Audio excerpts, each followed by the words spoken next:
Hello everyone, আসসালামু আলাইকুম। কেমন আছেন আপনারা? আশা করি ভালো আছেন, সুস্থ আছেন। তো ব্যাপারটা হচ্ছে কি, আমার ফেসটা কিন্তু একটু গোলুমোলু টাইপের, মানে দেখা যায় যে আমার বডি ওয়েট অনেক কম, মানে আমি চিকন অনেক, কিন্তু আমার ফেসটা কিন্তু সবসময় একটু ফোলা ফোলা থাকে।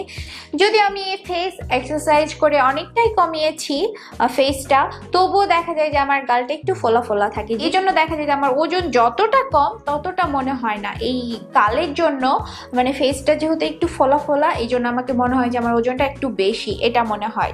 যাদের ফেসটা হচ্ছে গোলু গোলু, তারা আমাকে বললেন যে আপু কি করে ফেস ফ্যাট কমাবো। আর যাদের দেখা যায় যে ফেসটা এমনিতেই শুকনা, তারা বলেন আপু কি করে ফেসটা মোটা করবো। এখন আমি পড়েছি বিপদে, কাকে কি বলবো আসলে। তো যাই হোক, ফেস ফ্যাট কি করে কমাবেন এ নিয়ে কিন্তু অলরেডি আমার চ্যানেলে ভিডিও আছে, আমি লিংক দিয়ে দিব। যাদের মুখ গোলু গোলু চিকন করতে চান তারা কিন্তু সেই ভিডিওটা দেখে আপনারা মুখের ফ্যাট কমাতে পারেন। আর যারা আমাকে মানে রিসেন্টলি আমি অনেক কমেন্ট পেয়েছি যে আপু ডায়েট করেছি, ওজন তো কমেছে কিন্তু মুখ শুকিয়ে গেছে, গাল ঢুকে গেছে, মুখের স্কিন কালো হয়ে গেছে, মানে দেখতে অসুস্থ লাগে, চোখ গর্তে ঢুকে গেছে, এই কমেন্ট আমি অনেক পেয়েছি। তো আমি অনেককে পার্সোনালি মেসেজ দিয়েছি বা লিখে লিখে দিয়েছি। তো ভাবলাম এই নিয়ে আমি একটা ভিডিও করি। তো আমার তো মনে হয় যে যাদের গাল শুকনা বা ভেতরে ঢুকে থাকে তারা তো লাকি, তারা আসলে মোটা হলেও দেখে মনে হয় না যে মোটা হয়েছে। কারণ যাদের মুখ শুকনা থাকে তারা যদি ওজন বেশি হয় তবুও মনে হয় না যে মোটা হয়েছে। আর যারা দেখা যায় যে মুখটা একটু মোটা হয়, একটু ওজন বাড়লেই মনে হয় যে বিশাল ওজন বেড়ে গিয়েছে। তো যাই হোক, এক একজনের ক্ষেত্রে এক একটা ভালো লাগে, বা যার যেটা নাই সেটা পাওয়ার ইচ্ছা, আর যার যেটা আছে সেটা ভালো লাগে না, ব্যাপারটা এইরকম আর কি। তো যাদের এমন হয়েছে যে ডায়েট করার পর গাল টাল শুকিয়ে বসে গেছে, চোখ মুখ গর্তে ঢুকে গেছে, তাদেরকে আমি বলবো যে আপনারা প্রচুর পানি খাবেন, যে এটা আপনার বডিকে হাইড্রেটেড রাখবে, ফলে আপনার স্কিনটাও ভালো লাগবে। আরেকটা হচ্ছে ফ্যাটি ফিশ খেতে হবে, মানে যে মাছগুলোতে একটু তেল বেশি থাকে, যেমন আমাদের দেশে হচ্ছে পাঙ্গাস মাছে কিন্তু প্রচুর তেল থাকে। তো এরকম ফ্যাটি ফিশ গুলো খেতে হবে, কারণ মাছের তেল কিন্তু মুখের স্কিনকে ভালো রাখে, বা মুখটাকে অনেক মানে স্কিনটাকে অনেক গ্লোয়িং দেখায়, মানে গ্লো করে আসলে। হেলদি ফ্যাট খাওয়ার চেষ্টা করবেন, যেমন হচ্ছে মাছের তেল, আর প্রতিদিন 1 টেবিল চামচ ঘি খাবেন। ঘিটা ভাতের সাথে দিয়ে বা কোনো ভর্তার মধ্যে দিয়ে, কোনো খাবারে দিয়ে, আমার তো ঘি খুবই পছন্দ, আমি তো পারলে ঘি চামচে চামচে খেয়ে ফেলি, এত ঘি পছন্দ। তো আপনারা 1 টেবিল চামচ ঘি রাখবেন খাবারে। ঘিটা যেহেতু হেলদি ফ্যাট, মুখের যে গাল ঢুকে যাওয়া বা মুখটা অনুজ্জ্বল লাগা এই জিনিসটা হতে দেয় না এই ঘিটা। তো আপনারা 1 টেবিল চামচ ঘি খাবেন। আর ঘি খেতে না ভালো লাগলে যে বাটার আছে, বাটার দিয়ে আপনারা ডিম পোচ খাবেন। আপনারা যখন ডিম পোচ খাবেন তেলের পরিবর্তে বাটার ইউজ করবেন। আরেকটা বিষয় হচ্ছে যে ফ্রুটস খেতে হবে, ভালো ভালো ফ্রুটস খেতে হবে, এটা আমার স্কিনটাকে ভালো রাখে বা মুখটাকে ভরাট দেখায়। আরেকটা বিষয় হচ্ছে যে ওয়েট ট্রেনিং করতে হবে। ওয়েট ট্রেনিংটা কিন্তু আমাদের বডিটাকে টোনড আপ করে।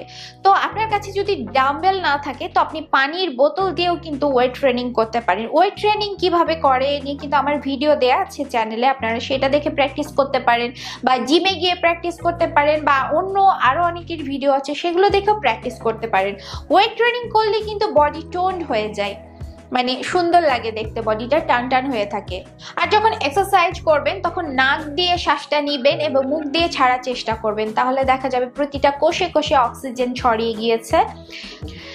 আরেকটা ব্যাপার হচ্ছে ঘুম না ভালো লাগলেও আমাদের মুখটা অনুজ্জ্বল হয়ে যায় বা কালো কালো লাগে, চোখ গর্তে ঢুকে যায়। তো চেষ্টা করবেন ঘুমানোর, রাতের বেলা 8 ঘন্টা ঘুমানোর চেষ্টা করবেন, তাহলে দেখা যাবে যে মুখটা অনেক ভালো লাগছে বা ভরাট হয়ে গিয়েছে। আর এই যে পানির ব্যাপারটা যে বললাম, যে পানি আপনাকে খেতে হবে, অন্তত 3 লিটার পানি খেতে হবে। পানি যত খাবেন দেখবেন আপনার স্কিনটা অনেক গ্লো করছে, আর গ্লো করলেই ভালো লাগে। আসলে মুখ ঢুকে যাওয়া ব্যাপারটা তা না, স্কিনটা আসলে অনুজ্জ্বল হয়ে যায়, দ্যাটস ওয়াই মনে হয় যে আপনার গাল ঢুকে গেছে, চোখ ঢুকে গেছে, এমন মনে হয়। এছাড়াও কিছু ট্রিক্স আছে, যেমন ফেস ম্যাসাজ করতে হবে, মুখে কোনো ভালো মানের ময়শ্চারাইজার বা অয়েল দিয়ে নাকের পাশ থেকে কান অবধি সার্কুলার মোশনে ম্যাসাজ করতে হবে 5 মিনিট। দুই সাইডের যেটাকে আমরা গাল বলি এটাকে হালকা হালকা করে 2 আঙ্গুল দিয়ে একটু টেনে টেনে দিতে হবে। এটা খুবই আস্তে করতে হবে, মানে ব্যথা দিয়ে করতে হবে না, আস্তে আস্তে করতে হবে। এছাড়া হাফ টেবিল চামচ গ্লিসারিন আর 1 টেবিল চামচ রোজ ওয়াটার বা গোলাপ জল ভালো মতো মিশিয়ে ফ্রিজে রেখে দিতে হবে। রাতে ঘুমানোর আগে পুরো ফেসে ভালো মতো লাগে একটু ম্যাসাজ করে ওভারনাইট রেখে দিতে হবে এবং পরের দিন সকালে মুখটা ভালো মতো ক্লিন করে একটা ভালো মানের ময়শ্চারাইজার লাগিয়ে নিতে হবে। গ্লিসারিন এবং রোজ ওয়াটার স্কিনকে হাইড্রেটেড রাখবে এবং কোলাজেন রিপেয়ার করবে।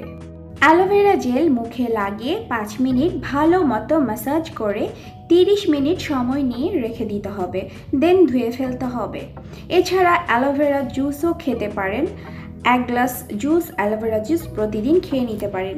অ্যালোভেরাতে ভিটামিন ই এবং অ্যান্টিঅক্সিডেন্ট আছে যা স্কিনকে টাইট করে এবং ঝুলে যাওয়া বা স্যাগিনেস থেকে বাঁচায়। এছাড়া সপ্তাহে একদিন 1 টেবিল চামচ হানি এবং 1 টেবিল চামচ দুধ ভালো মতো মিক্স করে মুখে লাগিয়ে 20 মিনিট রেখে দিবেন। এই হানি মিল্ক ফেস প্যাক ইউজ করলে আপনার স্কিন প্লাম্পার এবং হেলদিয়ার দেখাবে। এছাড়া প্রতিদিন 1 গ্লাস দুধ খাওয়ার চেষ্টা করবেন। একটা আপেলকে ভালো মতো ব্লেন্ড করে পিউরি বানিয়ে সেই পিউরি মুখে লাগিয়ে 20 মিনিট রাখুন এবং 20 মিনিট পর ভালো মতো ধুয়ে ফেলুন।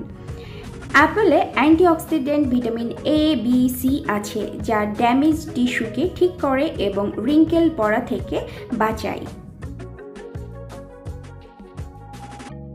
এছাড়া দিনের যে কোনো একটা সময় কোকোনাট অয়েল অথবা অলিভ অয়েল অথবা অ্যাভোকাডো অয়েল মুখে ভালো মতো লাগিয়ে 5 মিনিট ম্যাসাজ করুন। এছাড়া প্রতিদিন রাতে ঘুমোতে যাওয়ার আগে ভালো মতো ফেস ক্লিন করে একটা ভালো মানের ময়শ্চারাইজার অ্যাপ্লাই করতে হবে।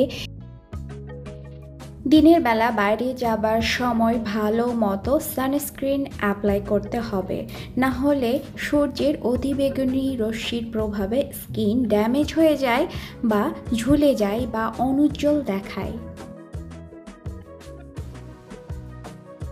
তো আমি যে আজকে টিপসগুলো দিলাম সেগুলো যদি আপনি ফলো করেন তাহলে আশা করি আপনার আর ওই যে শুকনা গাল ঢুকে যাওয়া এই ব্যাপারগুলো হবে না। আর যাদের আসলে গাল ঢুকে যায়, মানে চোখ গর্তে ঢোকা বা গাল ঢুকে যায়, এটা কিন্তু 50% জেনেটিক্স থেকে আসে। আপনারা লক্ষ্য করলে দেখবেন যে আপনাদের জেনেটিক্স থেকে এসেছে বা আপনাদের ফ্যামিলিতে এমন আছে যে আপনার গালটা একটু ঢুকে থাকে ভেতরের দিকে, এই জন্য হয়েছে। যেমন আমার জেনেটিক্সে আছে যে গালটা একটু ফোলা থাকে, এই জন্য দেখবেন যে আমার গাল কিন্তু অনেক ফুলে থাকে, যেটা আমি অনেক কষ্ট করে কমিয়েছি।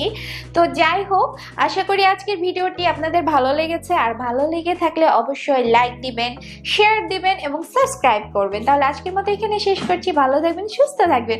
আল্লাহ হাফেজ।